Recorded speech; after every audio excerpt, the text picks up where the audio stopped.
fucking will and strong when things go wrong.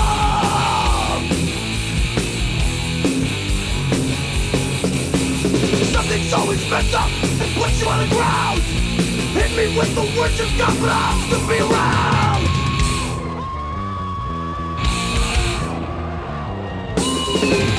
You can turn around and walk away, or you can stand and face another day. Giving up all open for the weak. Stand up and be heard when you speak.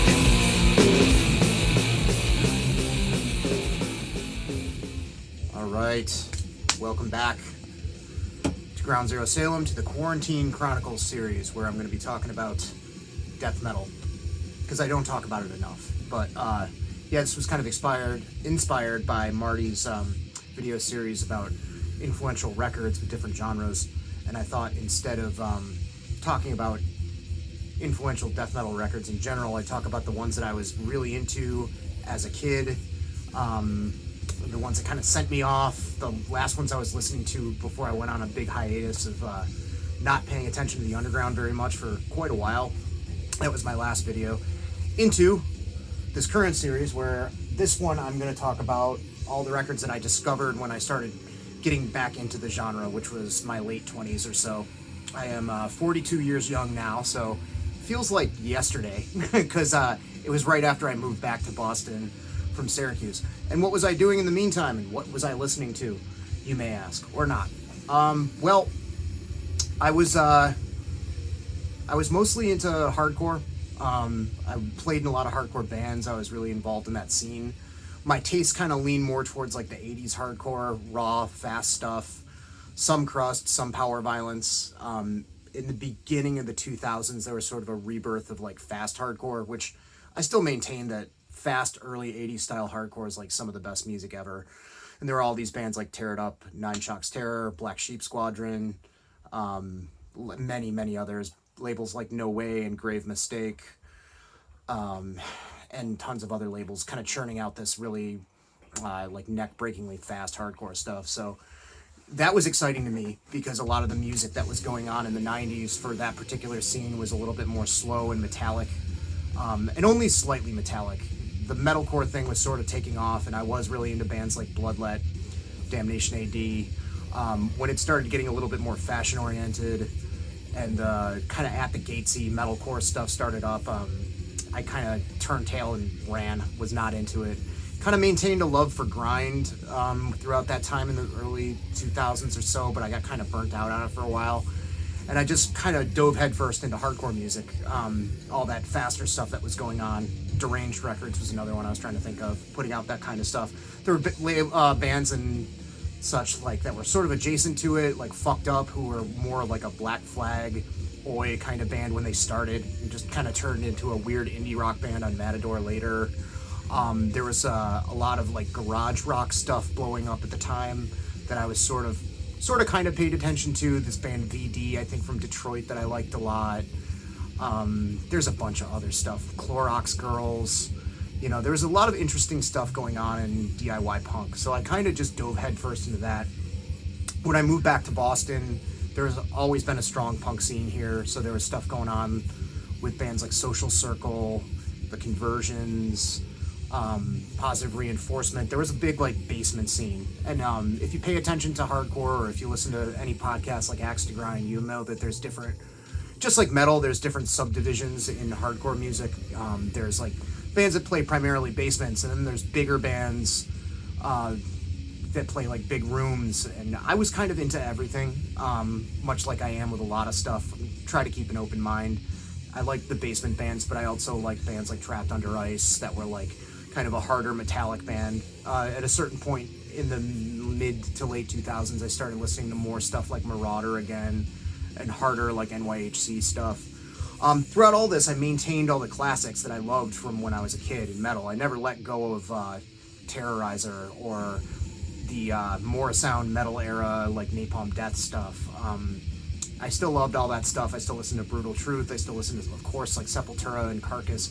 I just had no idea what was going on in the underground currently. The last time I checked in was probably late 90s, early 2000s, when I was going to a lot of shows at the Worcester Palladium with some dudes in a band that I was in And a lot of that stuff that was going on at the time is, if you've been watching my channel recently, stuff that I've been going head over heels for, bands like Pessimist and Drawn and Quartered and all that kind of stuff, that really brutal, technical kind of shit. But at the time, with my kind of punk-leaning tastes, like, that stuff was cool live, but I never felt the need to really check it out.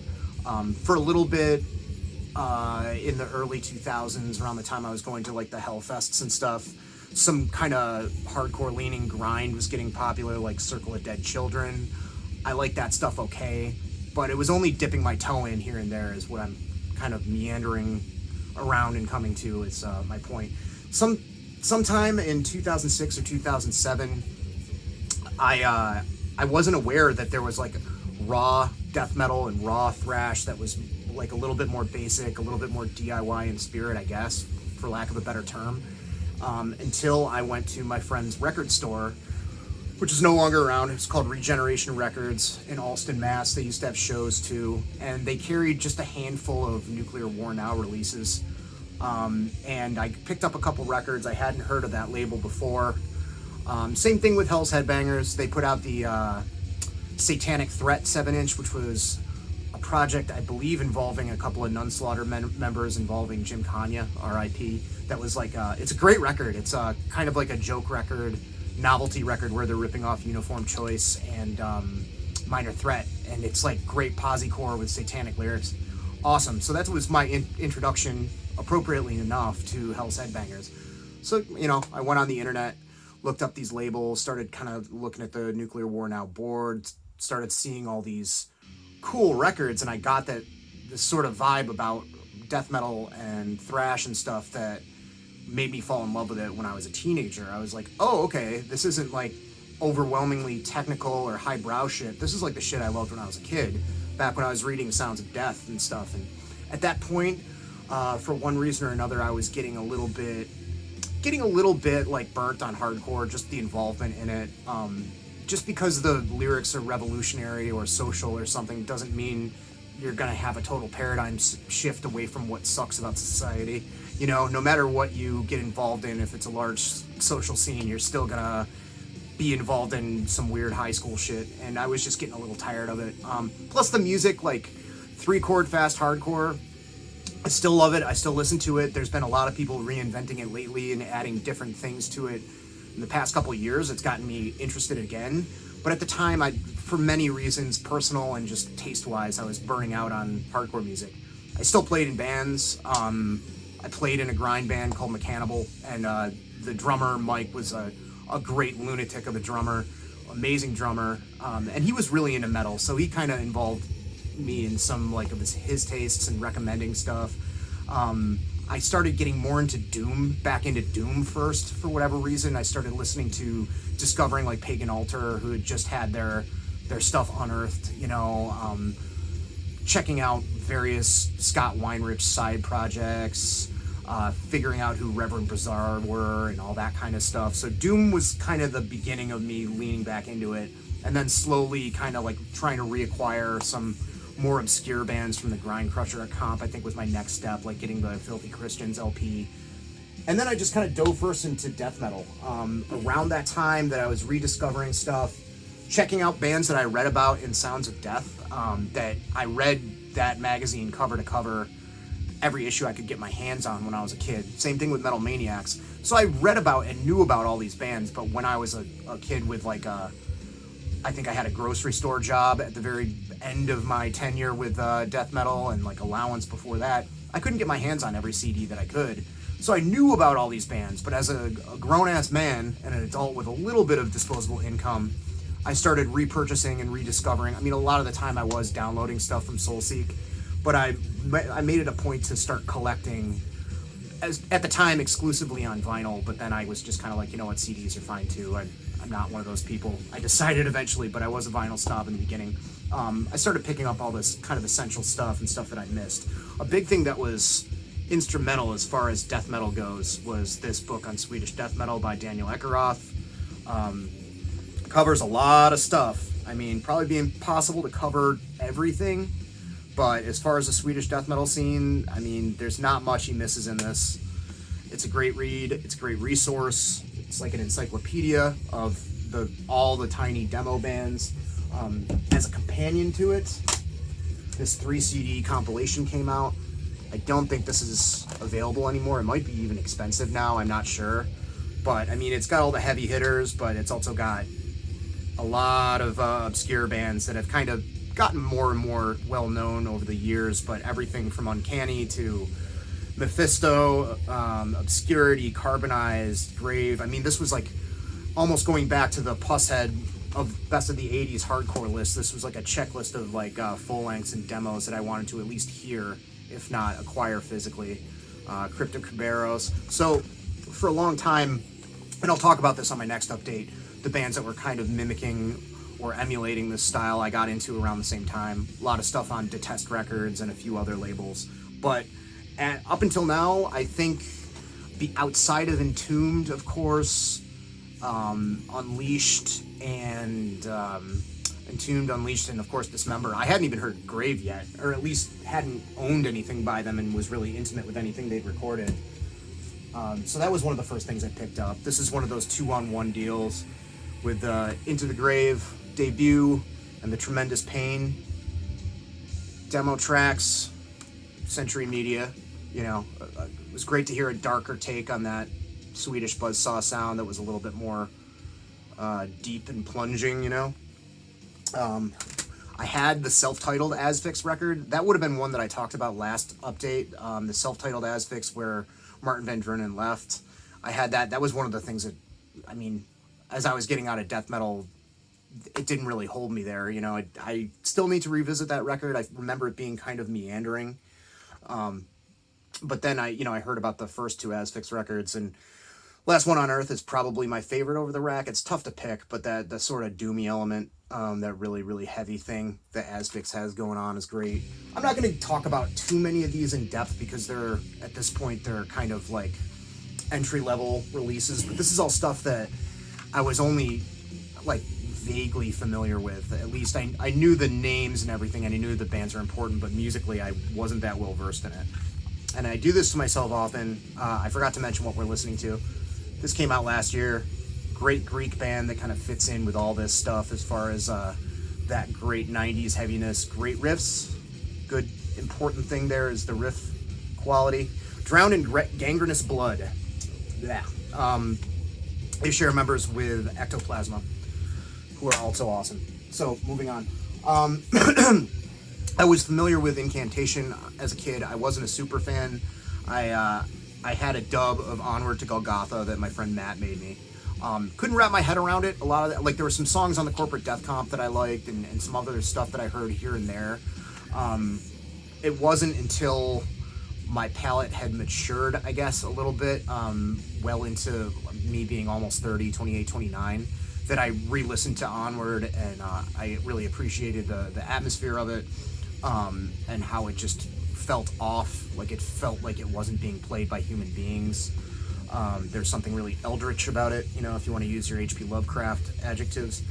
And then I read, you know, some people arguing on a message board about how this one was actually better, Mortal Throne of Nazarene. I also have this on vinyl, but it's cool showing off the OG tape press. And it's tough, you know, I mean, they have so many good records.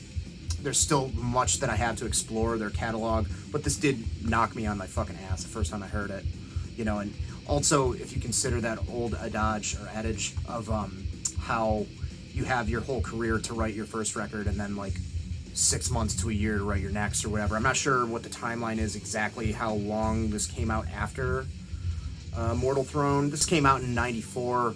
Mortal Throne, I think, came out in 91 or 92, so they had a couple of years, but a lot of those songs on Mortal Throne, stuff that goes back to their 7 inches and everything, this is all new material, I think. There might be a few older tracks, I don't remember.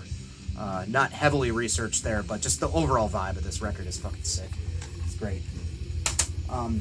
Occasionally I'd come across stuff that was pretty obscure, even to anybody at the time, not just to me being somewhat of a noob then, but I would just come across...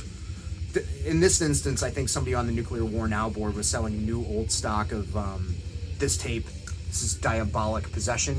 If you want to hear this, it's up on Ken's Death Metal Crypt. It's cool. If I'm remembering right, this band was from Milwaukee, and they played the Milwaukee Metal Fest. It's just like, I haven't listened to it in a long time, but it's really good, brutal death metal, just super gory and satanic and pretty crazy sounding. That's a pretty generic descriptor, but we'll go with that. Check out, I'll put a link to it below, actually. You can go check it out and support Ken. Buffalo band, Eternal Torment. I started picking up 7 inches a lot. I love the 7-inch format for death metal. It became a thing that I didn't collect obsessively. You know, I have friends that have entire Seraphic Decay collections and stuff, and I'm not fucking with that, but usually I'd go into Armageddon in Boston and see something interesting, you know, looked old, looked like it might be cool, and just blind bought it. This is Eternal Torment, as I already stated, from Buffalo.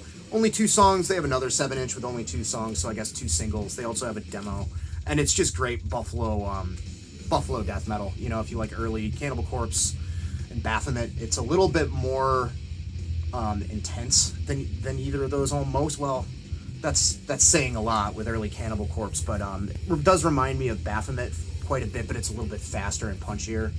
It's good.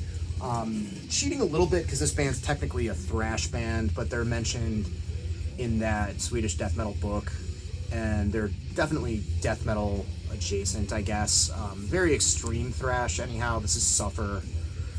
Cool 7-inch called On Sour Ground. Their full length is pretty great as well, and they were one of the thrash bands that got along well with the death metal bands in Sweden, which wasn't always a thing. I picked this up at Sound on Sound in Austin, presumably when I was at a Chaos and Chaos festival. I talked about this on a recent live stream while I was inebriated, I'm sure. This is a bootleg 7-inch of a New Jersey death metal band of their demo. Band called Hatred, and this is called Drowning in Afterbirth. It's real raw, like proto 80s DM. I don't know much about these guys. This is from 1986. A friend of mine went and saw them play once or twice in New Jersey. This demo stuff is real, like along the lines of Repulsion or Slaughter or something like that. Real stripped down, crossover driven, but kind of just towing the line into early death metal. It's really good. And it's weird because they were on one of those Death Records comps, the second one, and it's not like this at all. It's like way more safe, like crossover thrash metal kind of sounding stuff, and nowhere near as dirty as this. But this was an interesting oddity. I picked it up because of the cover. I mean, how can you not, you know? This is a reissue of a demo on 7-inch from an obscure Swedish death metal band called Devourment, not to be confused with the other one. There's probably 18 of them. But just a couple of songs on this. It's a dude from Carnage, Johan Axelsson, is in it. So, you know, if you want to hear, I'm not sure if it's pre or after Carnage, what kind of project it was. Pretty early on. It's 1990, I think. So that's pretty good. It's a solid Swedish death metal. You know, I just kind of took the plunge on a lot of stuff. This is Furball. I remember seeing that on Thanksless back in the day and kind of snickering to myself. This band always kind of blew me away, and they have some other material I need to check out and pick up. But this is Those Shredded Dreams. Got reissued on Vic Records a while ago. 2 discs on this. It's weird because they involve a lot of like hard rock riffing and almost like kind of psychedelic stuff, but it's still very, very heavy death metal. It's almost death and roll, but done in a completely different way than Entombed did it. I feel that like there are some Finnish bands that also did that differently and maybe better, like Zizma, some Disgrace stuff. Speaking of Finnish bands that are weird, Demolik, Nespithe. What do you need to say about Demolik? You know, I'm not going to describe their music to you. I do that out of habit sometimes, whereas like 99% of the people watching my channel know what a band sounds like that I'm talking about. But when I discovered this, you know, it blew me out of the wall, blew me away. It was very fucking strange. It knocked my socks on my ass, as David Cross would say. Very, very weird shit. The burpy vocals, the technicality. Discovered it via the American Nihilist Underground Society blog, deathmetal.org. Those guys. But yeah, that label was a huge resource. Tons and tons and tons of uploads. This, I need to re-listen to. I had no recollection what this sounds like. I know it's early death metal grind kind of stuff. I think they're American. Radiation Sickness. For whatever reason, this never grabbed me to revisit it much, but I'm gonna put it aside to listen to after this. This is Reflections of a Psychotic Past. Tracks 8 through 19 are from the Other Me EP from 1990, and I'm assuming tracks 1 through 7 are new. So, early on, Dark Descent, as they were releasing original new artists, they were reissuing stuff like this band Abattoir. It's a Swedish band, Swedish death metal. Nothing too out of the box, although some of their stuff was a little bit more like gore grindy, carcassy kind of influenced. The Tide, they're kind of like evolving out of that, but they've got a demo called A Matter of Splatter, you know, wearing that influence on their sleeves. It's pretty good stuff. You know, it's a good reissue. You know, most of the bands from that old scene were quality if you like that sound. Another one was Toxemia, Buried to Rise. What was this? DDR 15, so the 15th Dark Descent release. This one was cool because it had a remixed, remastered version, and they kept the original mix on the other CD, which is cool. Discovered Ratravor around that time, getting into some of the American stuff that was like early brutal, proto-brutal death metal stuff. Was a lot for me to take at first. I actually owned the LP reissue and flipped it because the vocals were just like a little bit too guttural for what I was into at the time, and I eventually came back around. You know, the any of that modern stuff that's coming out on Maggot Stomp, you know, like if you happen to be into those bands, if you're just discovering that stuff, listen to some fucking Ratravor, because along with Mortician and Demolic and a handful of others, as far as like really guttural vocals, these guys were torchbearers. One band people don't talk about much, Dead Conspiracy from the Pacific Northwest, Seattle or Portland, can't remember which. They were really good. They were just kind of thrashy, nasty, again, like bleeding into bordering on almost death metal kind of stuff, going back to as far as 87, and then like towards the end of the 80s they radically changed their sound. But the first couple of demos on this are great. If you're looking for something kind of in between, like maybe The Accused and like Slaughter from Canada, somewhere in there. One of my favorites is Dr. Shrinker. This is a Grotesque Wedlock CD that was put out on Necroharmonic. They recently got, well, a couple years ago, I did full reviews of them. They got the full discography reissue treatment from Nuclear War Now.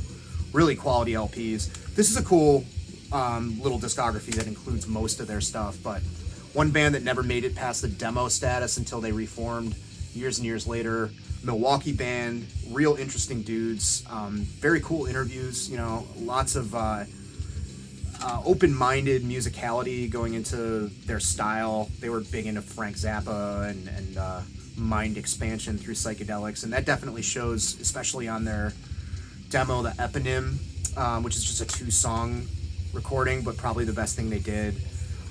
Everything they did was great, though. Wedding the Grotesque, it's like an album-length demo on this, is awesome. Just twisted, thrashy, kind of horror, kind of medical, kind of stuff, that early death metal stuff that initially they were supposed to do some stuff on Necropolis, I guess, Jeff Walker's label from Carcass, but it just didn't end up happening. But I love Dr. Shrinker. Great band. A couple of bands that I read about all the time in Sounds of Death and I just never got my hands on. As soon as I was able to, when this got reissued on Hells, Horror of the Zombies by Impetigo.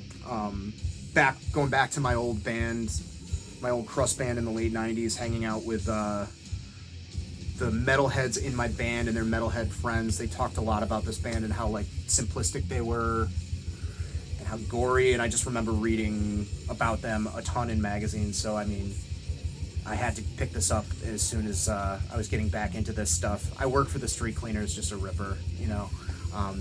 You need some Impetigo in your life if you like raw death metal shit. Necrophagia,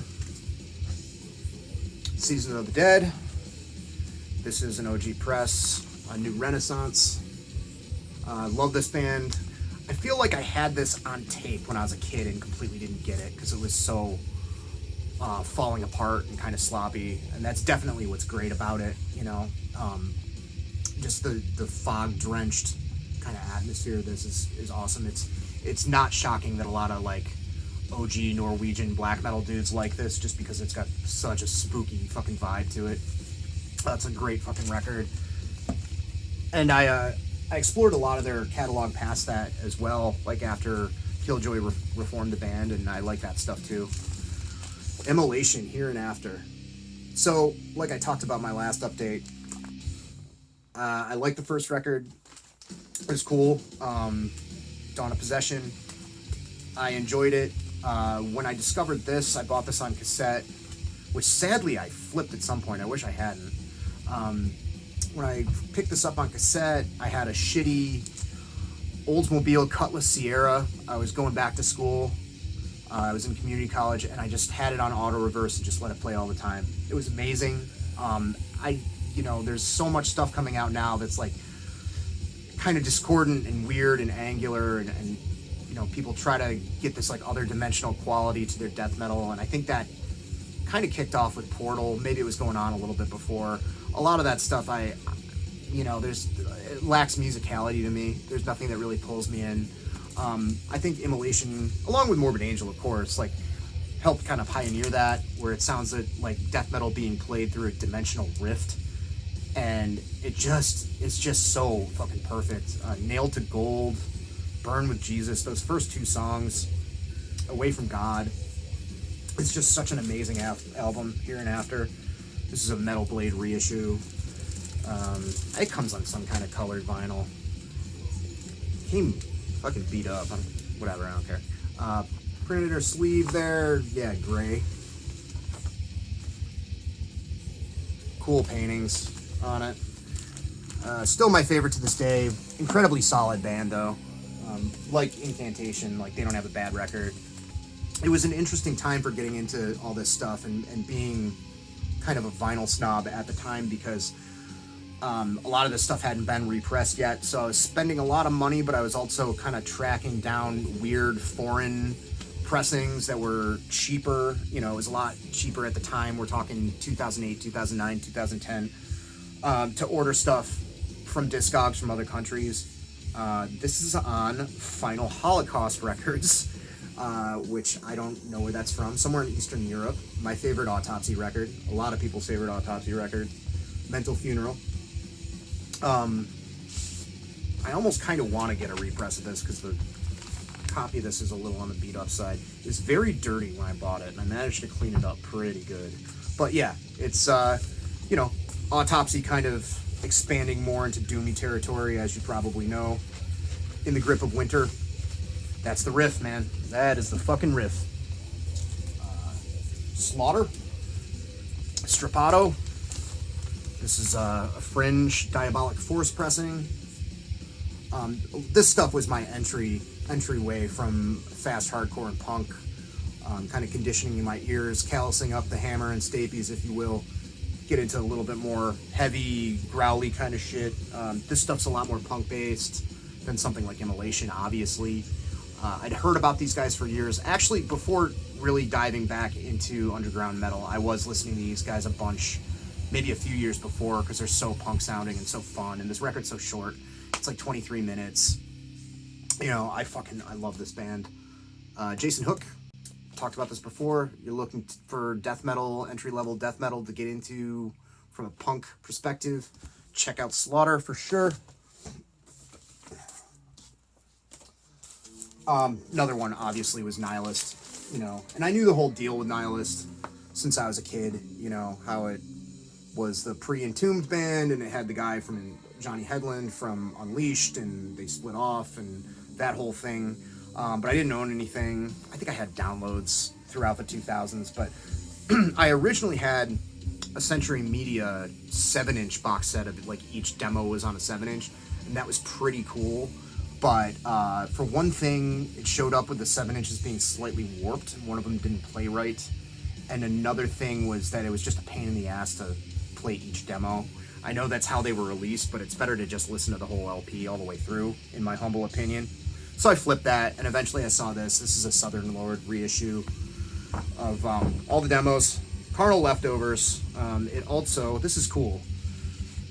Southern Lord usually does a pretty cool job with stuff like this. In the front is the Entombed demo, the But Life Goes On demo.